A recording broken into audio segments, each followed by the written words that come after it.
Wapendwa katika Kristo,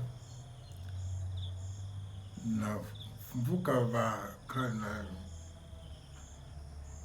Paul Kapengo aliwahi kuwa askofu mkuu wa jimbo kuu la Dar es Salaam, na jinsi tunasema amenitangulia mwaka mmoja shuleni, katangulia darasa moja mimi kwa mama yake, tunafuatana. Ninapofahamu tangu shuleni alikuwa mtu mwenye karimu sana, pole sana, lakini msomi sana. Napenda sana kusoma na kuuliza mambo na kutafiti mambo yale ambayo yamefichika hivi.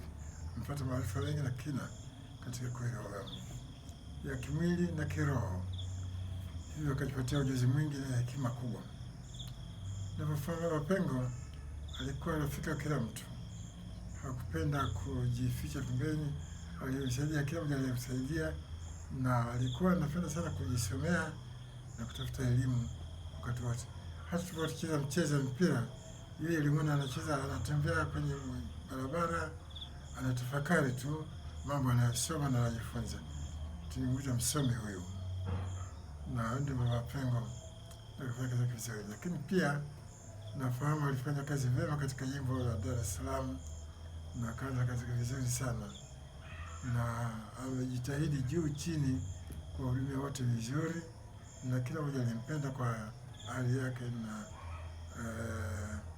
ujuzi wake na upendo wake. Kwa hiyo tulimpokea kwa moyo wote. Tunamwambia Mungu amefariki sasa hivi, tunaona katufukiwa na mmoja ambaye alikuwa na pengo kubwa. Mwenyewe ni pengo lakini amechukua sasa pengo kubwa. Tunaomba Mungu ambariki na mpe raha ya milele, amjalie katika maisha yake.